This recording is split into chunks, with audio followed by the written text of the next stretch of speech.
बऱ्याच जणांचं असं होतं नाही, लग्न झाल्यानंतर स्वप्नच राहतात.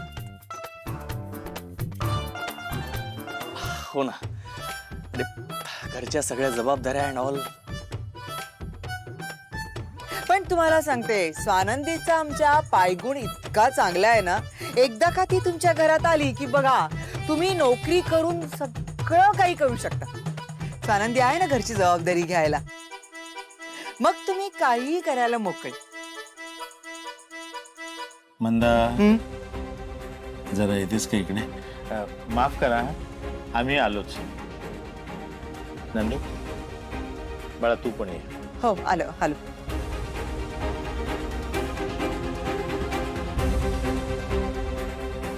काय अगं किती बोलतेस तू?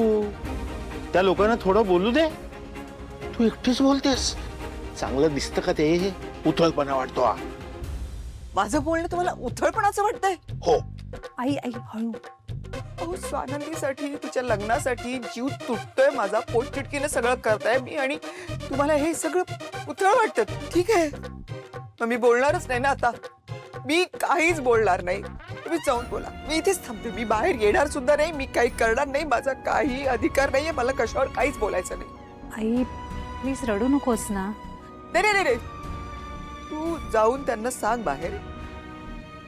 म्हणा मी काय बोलले असेल तर माझं बोलणं मनावर घेऊ नका, सावध राही मी.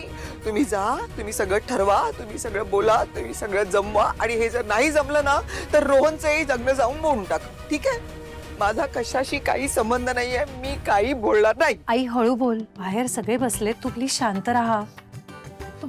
काय काय झालंय? तुम्ही का आत आलात? बाबा होते आपापसात काहीतरी बोलत होते. आम्ही तिथे असं उभं राहणं बरं नाही वाटत ना, म्हणून इथे आलो.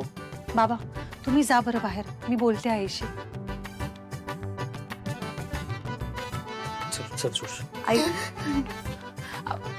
ओके ऐक ना आई, अगं तू काही बोलू नकोस, असं नाही म्हणाले बाबा. फक्त आपल्या वागण्यातून बोलण्यातून त्यांना आपण असे डेस्परेट होत असं नको ना वाटायला. घाई आहे स्वानंदी, खरोखर घाई आहे आपल्याला लग्नाची. कळलं तुला? ही शेवटची संधी आहे, पुन्हा नंतर ही संधी येणार नाही. तू ही संधी सोडू नकोस. आता जर तुझं लग्न नाही झालं ना तर फक्त तूच नाही, रोहन देखील बिन लग्नाचा राहील. विचार कर जरा आमचा, तुझ्या बाबांचा, माझा. या वयामध्ये तू टेन्शन देणार आहेस का मला? तुझा भाऊ असा बिन लग्नाचा दुःखात राहिलेला तुला आवडणार आहे का? मग का असं करते? नको जास्त विचार करत बसू. हो म्हण त्यांना, संधी नको घालवू. पोहे घेऊन ये बाहेर, ये लवकर.